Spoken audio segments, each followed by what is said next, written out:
Bonjour, donc on se retrouve aujourd'hui pour la suite du tuto sur Dubstep Style où il sera question du Gladiator Chord. Entendez par là un son plutôt épique. Je l'ai intitulé comme ça parce que au moment où je l'ai créé, voilà, ça m'inspirait les sons épiques des gladiators. En gros, ça donne ça. Une reverb, un pong et un chord qui nous permet de générer des accords rien qu'avec une seule note. Là j'appuie sur un Do, le même Do, voilà. Donc on va voir tout ça tout de suite ensemble, savoir comment on construit tout ça. Alors, on fait un Shift Command T pour créer une piste MIDI. On va glisser un instrument analogue qu'on va laisser par défaut dans son réglage sur l'oscillateur 1. On sait quand il est désactivé, il est grisé, activé, il est jaune. Donc là, pas de réglage particulier. On active le filtre avec un low pass en 24. La résonance, je la remonte un peu jusqu'à 30. Au niveau de l'ampli, sur l'amplification, j'avais juste un peu augmenté le decay à 10. Voilà, rien de particulier. J'active le deuxième oscillateur. Là par contre, je lui fais descendre de 2 octaves. On a un son qui est quand même déjà là beaucoup plus gras. Rien de bien plus compliqué dans le réglage. Ce qui va faire toute la différence, c'est le vibrato et l'unisson qui vont vraiment donner de la dimension à notre son. J'active le vibrato à peu près 60%.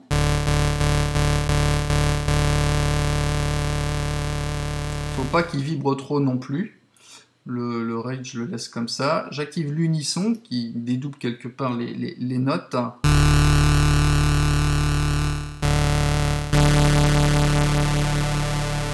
Avec un D-tune que je vais mettre à 20 à peu près.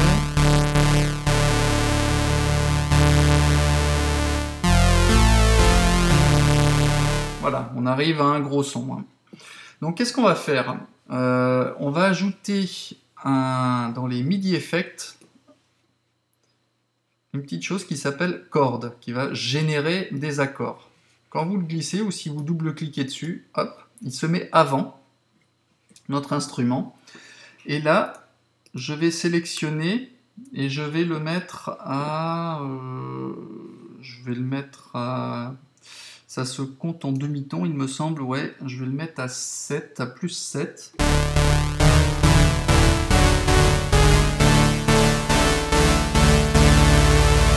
Ça ajoute une note en fait à l'accord. Donc si vous avez qu'une note, et ben ça va faire 2 notes. Mais ça donne... Regardez, je le désactive. Je l'active. Je ne joue qu'une note à la fois. Voilà. Qu'est-ce que je vais faire? Je vais rajouter une petite reverb quand même. Alors, hop, une reverb classique. Je clique au niveau du réglage. Je le laisse par défaut comme ça. Au niveau de la stéréo, la densité, je laisse plus ou moins pareil. La diffusion, alors déjà au dry wet, je vais le diminuer, je vais le mettre à 20% au maximum. On va augmenter la diffusion.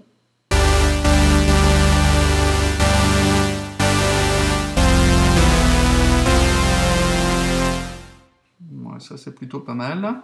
Je vais rajouter un effet de pong ici. Alors tout simple. Par défaut, que je vais mettre au maximum également à 20%.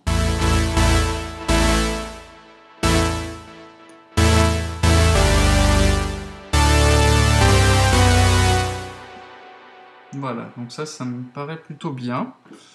Je vais rajouter un petit équaliseur en bout de chaîne. Sur le 2, là, au niveau de ces fréquences-là, je vais monter un tout petit peu, d'un chouille. Ici aussi, puisque là, ça va être notre son prédominant dans la composition. Là, on aura vraiment les wobbles qui vont se trouver ici. Et ici, je vais dynamiser, ça va être notre son principal, qu'on va vraiment entendre, le son plutôt épique, un peu plus fort. Au niveau du 4, ici, on va amorcer une descente un peu plus prononcée. Je vais rajouter un 5e. Alors, le 5e qui va nous servir à couper en coupe bas. Hop, le reste pour éviter des petits déchets.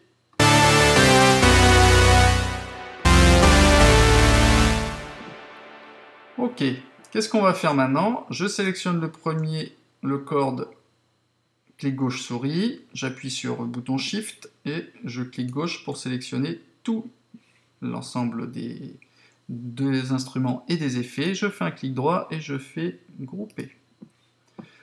Donc voilà, donc j'ai un nouvel instrument sur lequel je vais pouvoir affecter des macros, ce qu'on va voir tout de suite. Alors, j'aurai besoin ici, cette macro-là, je fais une commande R, je vais l'appeler fréquence et résonance.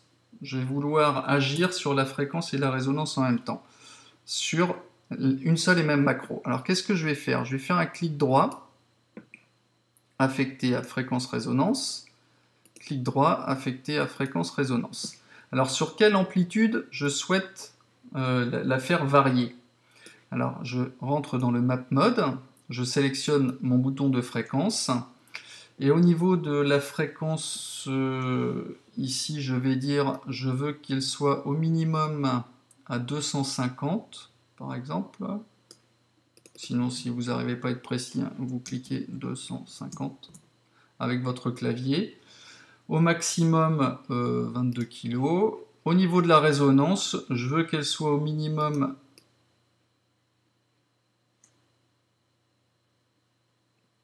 au maximum 45%, et là je descends à 30.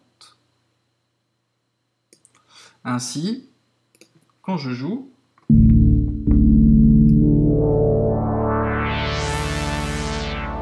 voyez que j'ai les deux boutons qui bougent en même temps.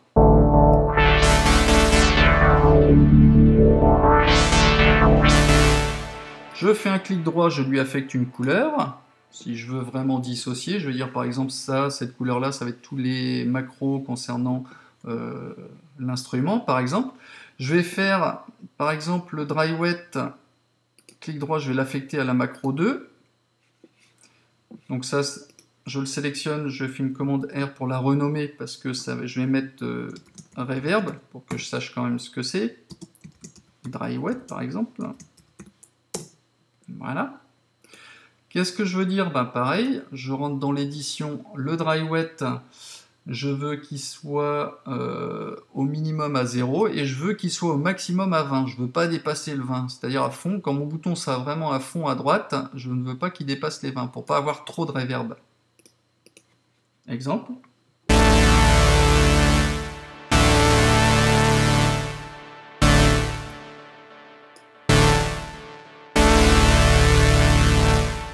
Voilà, donc ça c'est les effets, je vais mettre par exemple une couleur un peu rose. Pareil, je vais faire pareil pour le ping-pong. Clic droit, je vais l'affecter à la macro 3. Je le sélectionne, commande R pour le renommer. Je vais mettre Pong par exemple. Je clique droit, je vais dire pareil, c'est du rose. Je vais dans le map mode et pour mon Pong, je vais dire bah, c'est pareil, je veux pas qu'il dépasse 20% d'intensité d'effet. Hop, ça c'est bon. Et là, je vais mettre par exemple l'activation du chord, c'est-à-dire de l'effet d'accord. Je fais un clic droit et je l'affecte à la macro 4. Alors ici, je vais mettre par exemple, je sais pas, par exemple un rose également. Ça veut dire que de 0 jusqu'à la moitié, jusqu'à 63, il est éteint. Au-delà, il sera allumé. D'accord? Là, éteint. Et là, allumé. Voilà, tout simplement. Maintenant, on n'a plus qu'à créer, je double-clique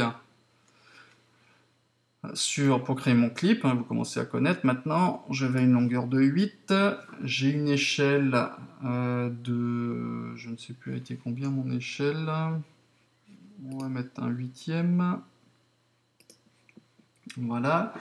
Je vais créer ma note donc en C4 ici, sur une durée jusqu'à 2/4 à peu près. On va le mettre en lecture.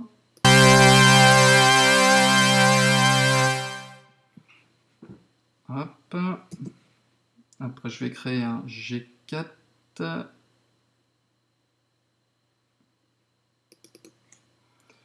Je vais mettre juste pour la transition. En début de mesure 3, on va faire un... Ouais. Non, ici. Dièse 4. Il va aller durer jusqu'à 5. Après, on va faire un F4, non pas le dièse, ici, jusqu'à 6, 4. Après, j'aurai un C5 ici, un Do 5 que je vais mettre en 6 jusqu'à 7. On va voir ce que ça donne.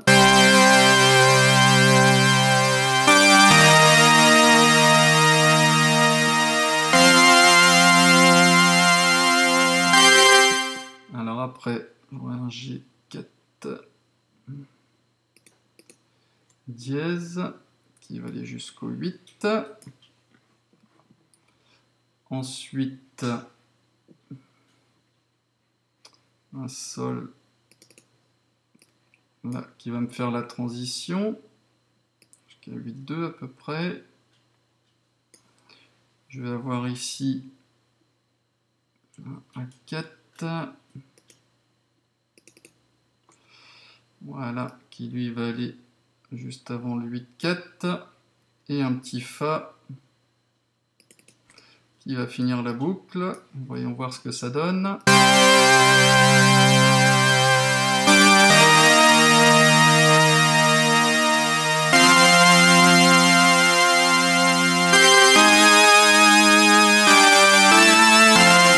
Ah, oui, c'est un dièse.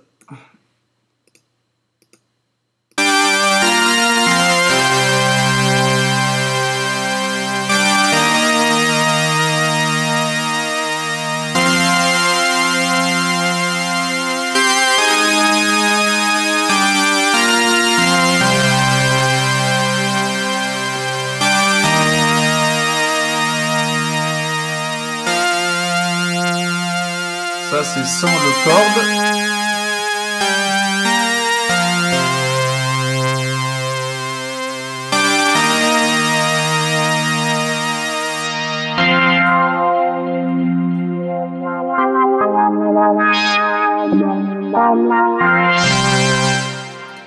Voilà, donc comment on peut créer un petit son épique que j'ai appelé Gladiator Chord.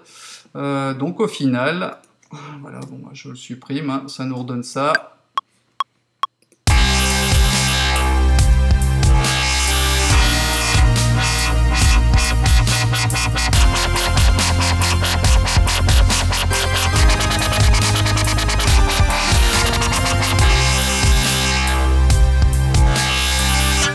Voilà, bon, bah je vous donne rendez-vous pour la suite du tuto. À bientôt, ciao!